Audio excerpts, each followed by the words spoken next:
Ready?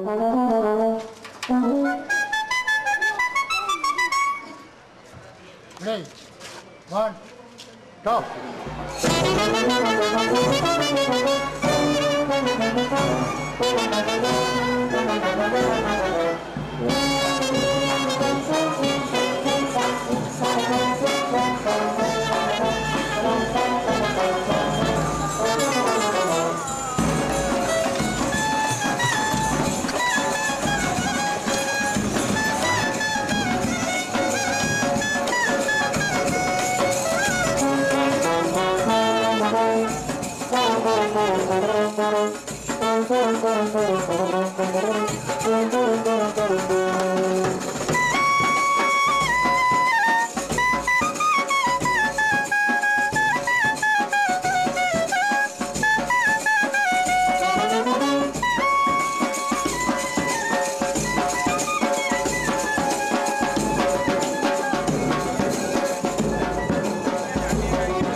Shrinath ji के साथ में सिर्फ 5 घर आए थे। तो श्रीनाथ जी वहाँ से चले थे। उस वक्त यहाँ आने में कम से कम 300 साढ़े 300 साल लगे नाथद्वारा आने में।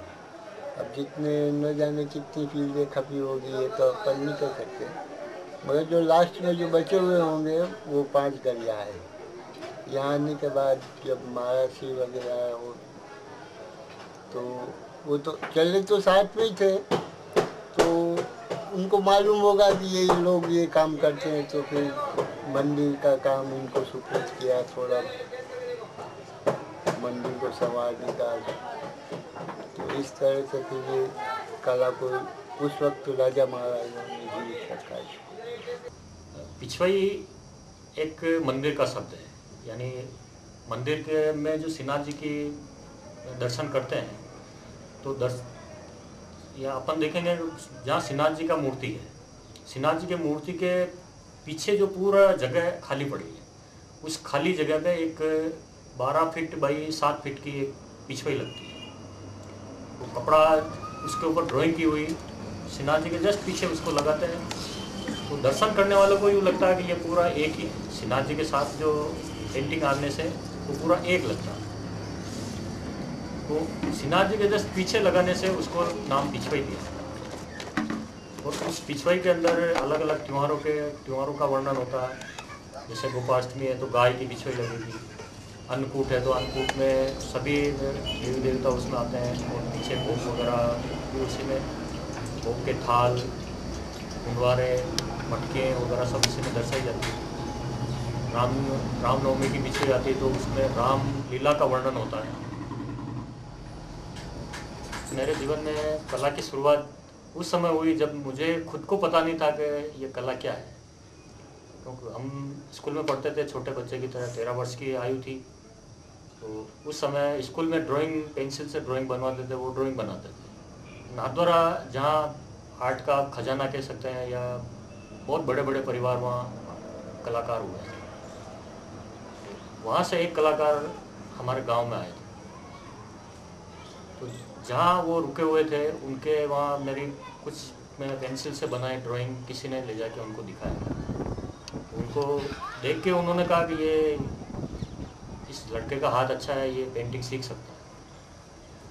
तो मेरे को खुद को पता ही था, मेरे पेरेंट्स ने उनसे बात कर पूरा के मेरे को रातों रात उसी रात को उनके साथ भेज दिया।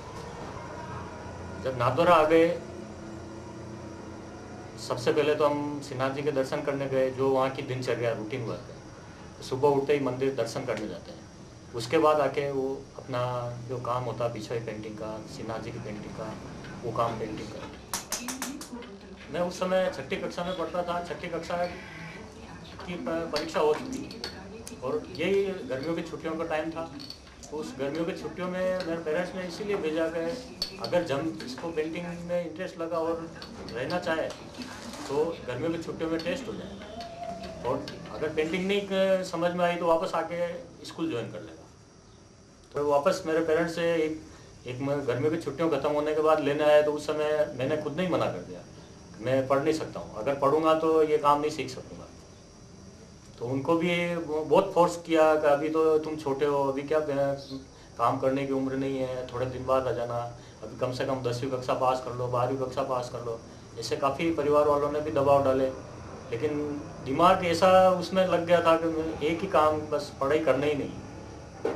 तो वहाँ उन गुरु के पास मैं 15 साल तक एक ही जगह रह के नाथद्वारा में, और पेंटिंग, पिछुई पेंटिंग सीखा और मिनिएचर पेंटिंग, और साथ साथ में अच्छी बात नाथद्वारा में ये थी कि सभी चित्रकारों से मंदिर में दीपावली के टाइम पे दीवार पे पेंटिंगें बनाने का एक अभियान चलता है, तो 1 महीने का होता है। उस 1 महीने के अभियान के अंदर वो कम से कम 70 कलाकार उस अभियान में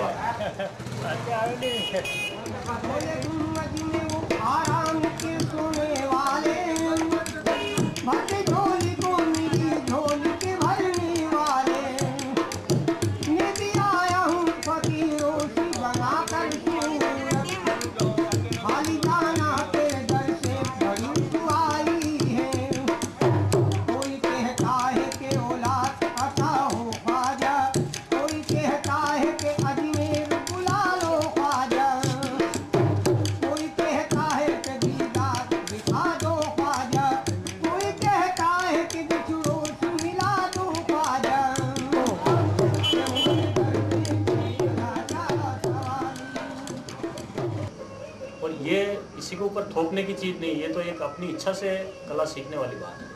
वो गुरु भी साथ में करते हैं, शिष्य भी साथ में करते हैं, कुछ और भी नए लोग वो भी साथ में करते हैं। तो किसमें कितना सीखने की चाह है, कितनी ललक है, वो ऑटोमेटिक सीखने वालों को ही पता लगने को।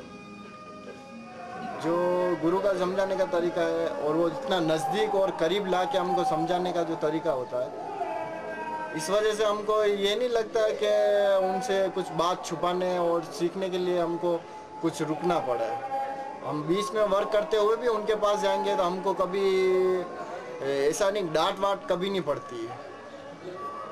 जो एक चिड़चिड़ापना होता है ना, वो कभी दिखाई नहीं देता हमको कि इस चीज़ के लिए हम पूछेंगे। और टीचर में अक्सर करके अभी एक बार से दूसरी बार बोल दिया तो कह दिया, एक बार बता दिया तो दोबारा नहीं बताएंगे। वो वहाँ पे हम 4 बार भी पूछेंगे एक ही चीज़ को तो वो रिपीट कर देंगे।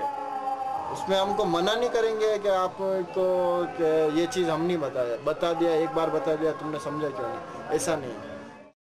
क्लासेस में क्या होता है कि you have to go by routine, कि भाई चलो 8 o'clock स्टार्ट होता है, 1 hour हुआ, भागो, वैसा नहीं है। जब तक हमारा मन वो है सेटिस्फाइड होता है कि नहीं अब जाना है, 2-3 घंटे हमारे पास है, तब तक हम लोग यहाँ बैठते हैं, सर हमें गाइड करते हैं। देन उन्होंने अभी तक हमारे पास कोई भी तरह की फीस वगैरह कुछ नहीं ली है। दिस इज़ गुरु शिष्य परंपरा। स्कूल में तो जैसे कुछ गलती कर देंगे तो एक बार समझा देंगे, उसके बाद तो सज़ा मिलेगी। और घर पे यहाँ पे सीखने के लिए तो उसको करते रहोगे, चाहे कितनी गलती कर लोगे आप, उसके बाद भी आपको सही समझ में आएगी। जितनी गलती करोगे उतना ज़्यादा समझ में आएगी। मतलब ये नहीं कि मैं काम सिखा रहा हूँ तो मैं कलर लेके नहीं बैठूंगा या मैं गुटाई नहीं करूँगा। मतलब हर काम हर को करना है, उसके लिए कोई शर्मिंदगी नहीं है कि कलर मैं कैसे कोट सकता हूँ, मैं तो इतना बड़ा आर्टिस्ट हूँ। तो इसमें हर काम छोटे छोटा शुरुआत में जो सीखा हुआ है वो ज़िंदगी भर काम आता है। हमारी जो लेडीज़ बैच है, सारा जो जनरेशन है, उसमें आफ्टर 45 बहुत डिप्रेशन आता है। कई मैंने मेरी फ्रेंड्स को देखा है जो कुछ भी नहीं करते, जैसे टीचर्स होती है, देन घर में बिजी होती है, कभी भी वो फ्री हो जाती है तो डिप्रेशन आता है, क्योंकि because of they have an art, how to live, art of living जो कहते हैं वो नहीं होता। कई चीज़ें ऐसी सीखनी चाहिए लाइफ में। अगर किसी को टेंशन फ्री होना है तो इस काम में लगे, इस ध्यान में लगे, उसको कोई टेंशन नहीं। अभी पिछली पेंटिंग तो पुराने टाइम से होती आ रही है। इसमें मैंने नए प्रयोग जो किए हैं वो चरणों को लेके नया प्रयोग किया। क्योंकि हिंदू संस्कृति में, भारतीय सभ्यता में चरण वंदना का बहुत ज़्यादा महत्व दिखाया गया। तो उन चरणों को लेके मैंने एक सीरीज बना रहा हूँ अभी, जिसमें खाली जो दार्शनिक और अपनी भावना है उनके खाली चरण हैं। चरण को देख के समझ सकते हैं कि ये चरण किसके हैं, राम के हैं, कृष्ण के हैं, राधा के हैं, या देवी के हैं, या किसके हैं, वो चरणों से उसको मालूम पड़ सकता है।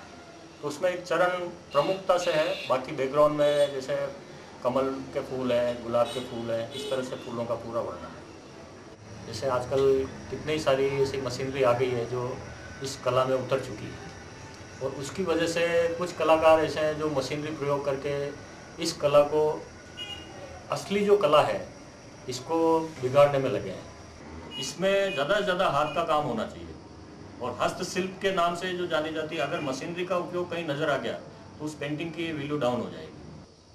पेंटिंग बनाने के लिए आजकल कंप्यूटर का भी उपयोग होने लगा है। इससे कलाकारों के जैसे विकलांग हो गए हो, हाथ नहीं हो, जैसे उस तरह के कलाकारों के ऊपर आप बीती होने लगी। उसका कारण ये हो गया है, स्केच उनको करने की ज़रूरत नहीं, स्केच कंप्यूटर से सारे सब्जेक्ट तैयार हो जाएंगे। स्केच के लिए जीरोक्स मशीन में जीरोक्स हो जाएगा। उसके बाद कलर बनाने, रेडीमेड कलर आ रहे हैं, ब्रश रेडीमेड आ रहे हैं। तो कलाकार ऐसा असमंजस की स्थिति में है कि वो खुद के हाथ से कुछ नहीं करना चाहता। वो देखता जितना ज़्यादा से ज़्यादा मशीनें उपयोग करते हैं, काम पेंटिंग मशीनरी उपयोग हो जाए, जितना ज़्यादा वो ये, तो उससे वो अपंग हो गया। उसको खुले मैदान में या खुले वातावरण में काम करने के लिए अगर कहा जाए तो वो हिचकिचाएगा, मेरे ये साधन भी चाहिए, वो भी चाहिए, वो भी चाहिए। तो उसके लिए उसमें आत्म पावर नहीं रहता है।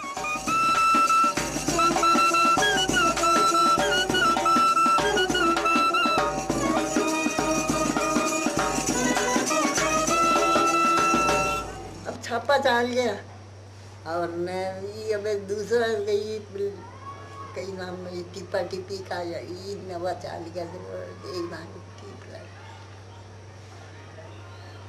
अब मार को पेंटिंग कराने ले जाओ न पचे ना जाने बाहर ने छपाओ तो पचे नदी है जो कोफिया नहीं करता अगला फायदा हाथ काम करता तो सब शरीर अच्छा रहता ना। अब कहीं काम नहीं करोगे तो अब तो ऐसा लगेगा ठीक हूँ। अब तो यो जमाना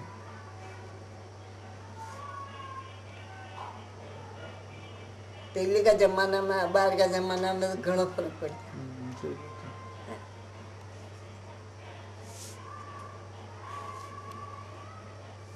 अब तो गैस की रोटियां, चक्की को आटो, नल को पानी, अब ये कई नुकसान ही जाए।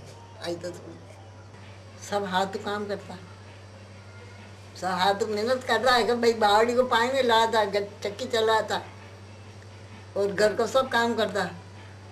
अब सरकार नल लगा दिया तो मन का आज़ाद हो गया, लाइट लगा दी तो आज़ाद हो गया है।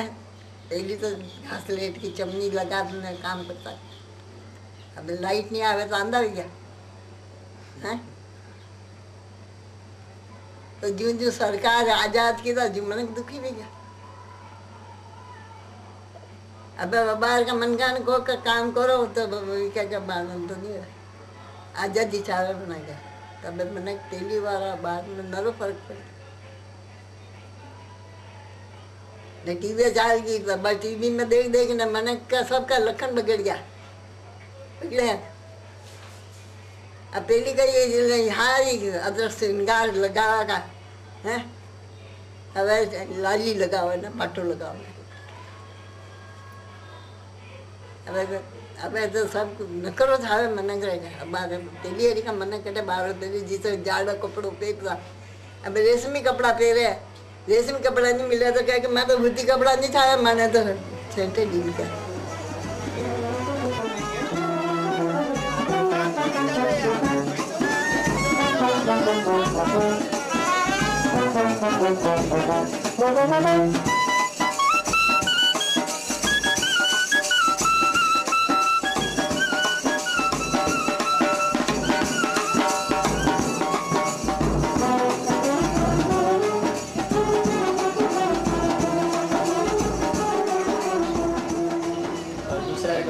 थे कि यहाँ पे जो आने वाले लोग हैं या जो सीखना चाहते हैं उनके साथ आपकी क्या अपेक्षा है, किस तरह से आप उनका सिलेक्शन प्रोसेस क्या है एक तरह से? सिलेक्शन तो ऐसा कुछ खास नहीं है कि ऐसा कोई पेपर तो है नहीं कि उसको परीक्षा दिलवा दी गई। उसमें ये जो सीखने आना चाहता है उसका इंटरेस्ट के ऊपर है। तो सबसे पहले उसको यही पूछते हैं कि सीख के क्या करना चाहता है आगे। अगर वो शौकिया सीखना चाहता है तो फिर हम भी फालतू टाइम ख़राब करें उसके साथ कोई मतलब नहीं।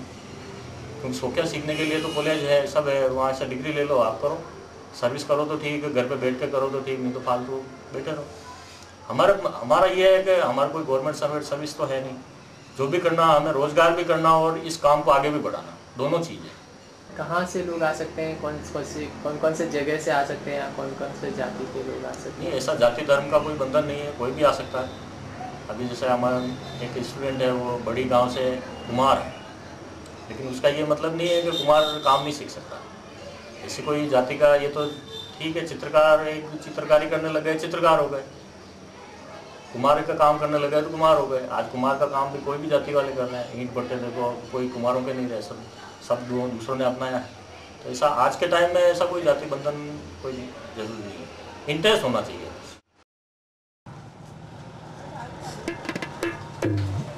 या गरीब नमत मोरे ख्वाजा की ऊंची अटरिया, पापी चढ़ो न उतर जाए। अरे जा गए मोरे ख्वाजा से मोरी भैया पकड़ ले जा। हर ख्वाजा करो जा सुहाना लगता है, ख्वाजा